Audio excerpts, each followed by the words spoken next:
Bismillahirrahmanirrahim. Assalamu alaikum everyone. Today our topic of discussion is major themes in romantic poetry, and in this lecture we will discuss what is theme. First we will try to understand its meaning. Number 2, themes of 19th century poetry. That in that poetry what kind of themes were recurrent, and the poems of the 19th century poets present which kind of themes. Next I'll conclude the lecture, and then there are references. Okay, so let's start our lecture. Okay, I'll start with what is theme. That it is an idea that reoccurs in or pervades a work of art or literature. It's called a theme. It is kind of any idea, a concept around which the whole story revolves. For example, if a poem has its own theme, its own topic, its own subject, and also presents an idea, so that is what we call as a theme. Okay, different poems have different themes. For example, the poem Daffodils by William Wordsworth, of which I had been given reference in my previous lecture as well. So that poem is about the theme of nature, because daffodils is a kind of flower that it definitely that belongs to a nature. It's a natural thing, so it means that daffodils are it's here we have theme of nature in daffodils, because the idea revolves around the nature. Okay, so similarly nature, I'll continue discussion with the nature. That nature is the recurrent theme in 19th century poetry, because natural elements such as water, sky, mountains, birds, etc. are highly discussed. Yes, and also flowers as well. So in this poetry we find themes related to these natural elements. That is why we call that the nature is the recurrent theme in 19th century poetry. Okay, what are specific themes of 19th century poetry that we find particularly in this type of poetry, and they are not found in the poetry of the other era? Number 1, we have the relationship between humanity and nature. Number 2, the gothic and the surreal. These are the elements which are found, so that is why we say that these themes are like they are also themes. Next we have theme of democracy, theme of beauty, and theme of imagination. Alright, so let's discuss these themes one by one. Okay, so what is the relationship between humanity and nature? Before reading these slides, I would like to explain it to you people that there is a relationship between humanity and nature. If we consider ourselves, we humans, we are also a product of nature. Like we are part of a nature, because we have been created by the same omnipotent, same like by the God who had created other natural thing. That is why we are also part of the nature. And yes, there is a relationship between humanity and nature. How there is a relationship? Since we are the product of nature, we are the part of a nature, so the things going on inside us, they are they are in harmony with the external world. All right, so let's discuss it in detail. A major theme in romantic poetry is the relationship between humans and their emotions and the natural world. There's a relationship between how humans feel, what are their emotions, how they feel about the world, and what they think about the world, and also the relationship between the natural world. The romantic poets felt that humans' internal lives and the exterior natural world had a lot in common. Yes, humans, we being humans, we have lot of things in common with the nature, that is external, that is exterior. All right, they could both be mysterious, open, vast. These are the characteristics which are common among the natural world as well as among the humans. They are mysterious, like something which is not easy to understand. You cannot understand, because like natural world, humans also have like dynamics. They keep on changing, like we have different moods. Similarly, the nature has different seasons. So there are a lot of things which are common between humans and the natural world. Okay, like nature, they are open, humans are open. Open means like they burst out, they have the feeling, they have the emotion, they are vast. Okay, they are wild as well and free, like nature. The humans are also wild and free, and sometimes a little bit terrifying. Yes, if we look at the a very terrible side of the human psyche, so where people start doing such things which are drastically dangerous. So that is why we say that they are a bit terrifying. They are furious at times. Okay, Romanticism's focus on the relationship between humanity and nature was at least partially inspired by the Enlightenment and the Industrial Revolution. Okay, so Enlightenment was the movement in which the poets, particularly the literary figures, they came up with their writings on in order to enlighten the Europe, in order to, like, it was a kind of rebirth of knowledge as was happened in the Renaissance era. So the purpose of this like the purpose of saying is that uh, when we talk about the relationship between humanity and nature, it means that it was also inspired from the Enlightenment and Industrial Revolution, because due to Industrial Revolution there was an impact on the humans, and we have also discussed this impact in our previous classes. So that is why we also built a relationship between humanity and nature. Say for example, uh, humans who had installed industries and the factories, after, in the second half, you can say, of the 18th century, they had started installing the factories and industries. And what they did actually, so these factories were also based on harnessing some natural things, because without getting help from nature you cannot do anything. Just remember, just recollect The Mill on the Floss by George Eliot. In that there was a mill, Darcourt Mill, if you remember. All right, so that mill also used the water of the the river on the bank of which that mill was established. So they also used to harness those things. So that is why they say that there is a relationship between humanity and the nature. All right. Enlightenment thinkers, yes, this is the same what I have already explained.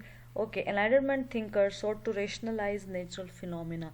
They thought that nature had certain things that we need to ponder on, we need to thought on. Similarly, industrialism depended on humanity's ability to harness natural forces.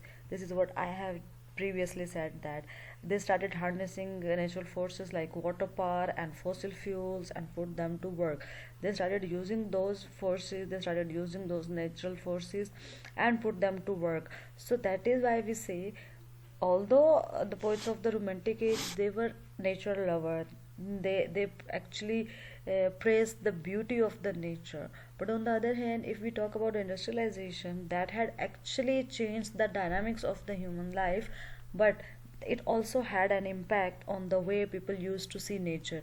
Instead of praising and liking the nature, they started using the nature. So you can say industrialization started using the nature.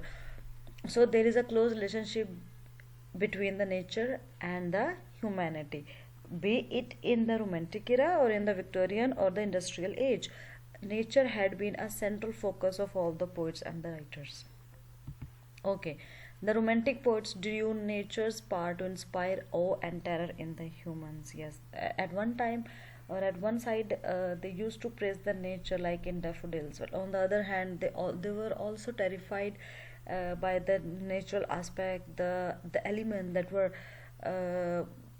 They thought that they might have a negative impact on them. So its example is found in the William Blake's poem. Okay, let's read it.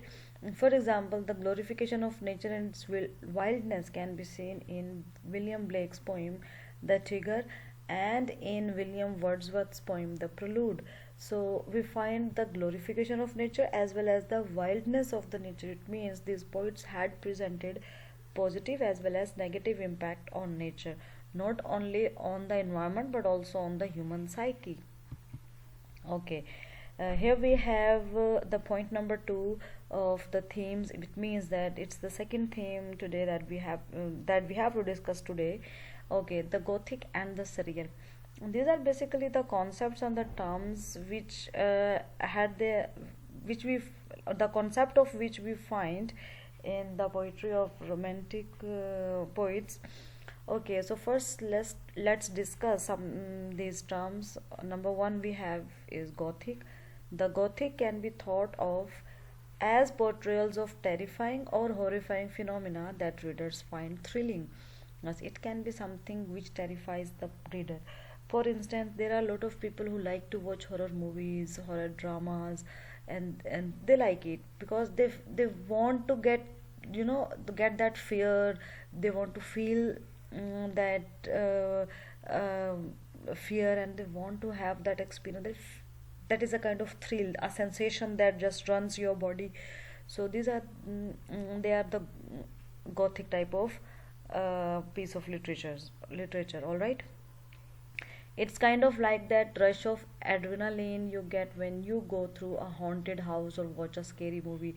Okay, so it is a kind of hormone that is released in our body by watching this scary movie or the haunted house, and feel that okay. And why do people watch such movies? Because they have interest, you can say. They want to feel frightened. You know, there are a lot of people who think that okay, so that is kind of a suspense that they want to feel. Okay, so we also find this Gothic element in the poems of the romantic poets. Okay, the other term that we have is surrealism. So, what is surrealism?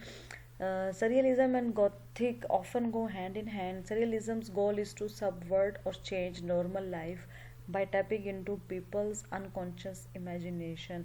It is like not presenting the reality as it is.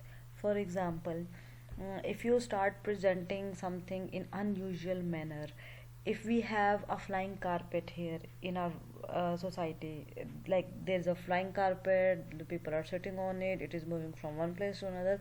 So that is something unusual that we cannot even imagine that it can exist. So that is something we called as surreal. And surrealism and Gothic element, they are found in the poetry of these 19th century poets. Why such type of elements are there? Because of the imagination. They used to imagine things, and as I said earlier, in imagination you can go anywhere. These poets and the writers also used to do the same thing. Okay, in poetry from the romantic era, the Gothic conveys a sort of mysteriousness through the setting and characters, and it often relies on supernatural forces and the unruliness of nature to create the sense of the surreal. So what they used to do?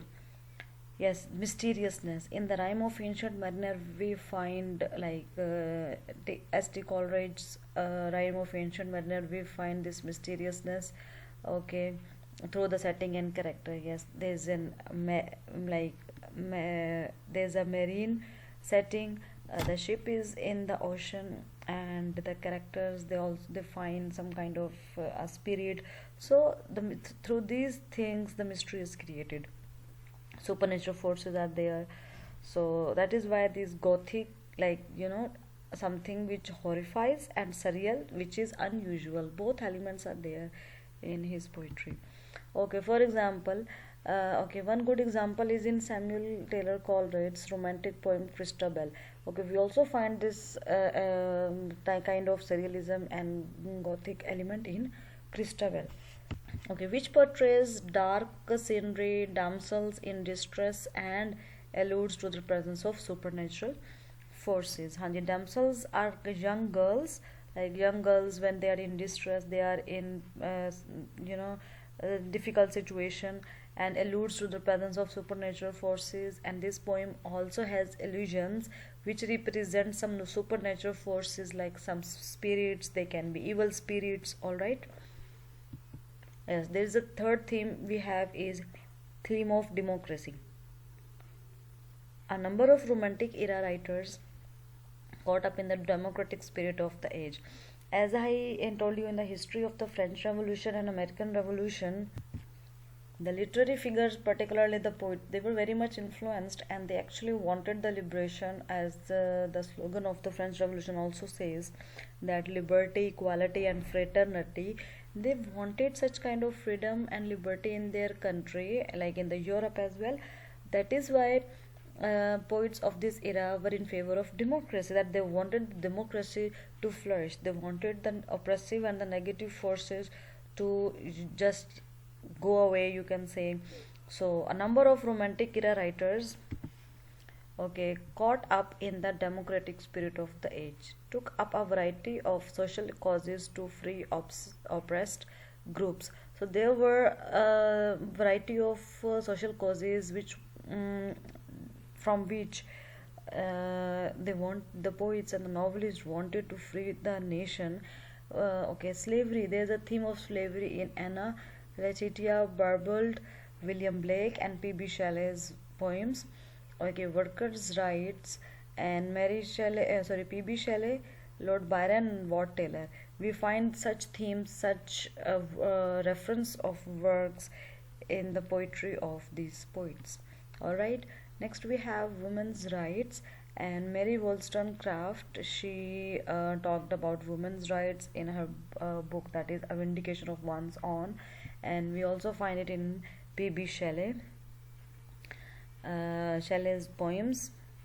Okay, next we have theme of beauty, and beauty is one of the most recurrent theme in the poems of 19th century poetry. And why? Because poets of that age used to relate beauty with nature. All right, so for them nature was such kind of an element which was very beautiful. If we talk about ourselves, so we also used to admire beauty, we also used to, beauty of the nature. We also admire the rain, the waterfall, the ocean, the seas, every natural thing or every natural sight that seems to be beautiful to us, we tend to appreciate it. All right, one of the dominant themes of romantic poetry is beauty. To Keats, beauty is the touchstone of truth. Okay, not only Keats but other poets as well, we will discuss, but since he was a worshipper of beauty, so we are going to discuss it in detail. Yes, he is a worshipper of beauty like the Greeks, and Greeks also used to like beauty. To Keats, beauty is everywhere. He thinks that everything is beautiful. You look around, you find beauty. You look far, you find beauty. So everywhere, in every dimension, what you always find is the beauty. In Ode on a Grecian Urn, he says that beauty is truth, truth is beauty. All right, so what is beautiful? Beauty is truth. What is beautiful is true. What is true is beautiful. All right, he means that if you find something that is beautiful, it means this is the whole thing, this is the actual original and creative thing, that is why it is beautiful. On the other hand, when you say that truth, when you talk something which is true, so it means it beautifies your relation, it beautifies your personality, it beautifies the things around you. So it means that beauty is truth and truth is beauty. According to Wordsworth, nature is beautiful. Okay, when we talk about Wordsworth, it means that we are going to talk about someone who is a nature lover. So why he was nature lover? He wanted to express his feelings for the nature. For him, nature was a lover. He used to admire the nature as one admires his lover.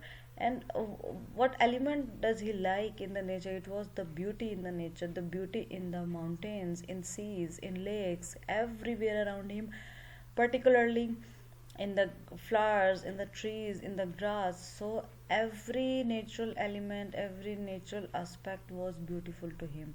So he says in the lines written a few miles above Tainton Abbey, it is the name of his poem, in which he says that Wordsworth focuses on the beautiful aspects of nature, describing the return to nature as purely enlightening and lovely. And according to him, when he returns to the nature, it is always, enlightening his soul. It is a lovely experience. He likes it. Okay, and the fifth theme that we have is theme of imagination. Okay, almost all the romantic poetry has been, almost but not exactly, it is based, yeah, you can say 80% of the romantic poetry is based on the imagination. What kind of imagination? Imagination of the minds of the poet. Okay, he can, in the imagination, he can be a nightingale. In the imagination, he can go to the Greek pastoral life. In his imagination, he can be a cloud. So poet can be anyone in his imagination. You cannot bound his imagination, and that is one of the characteristics, you can also say, one of the characteristics of romantic poets, poetry. So imagination gives you the creativity.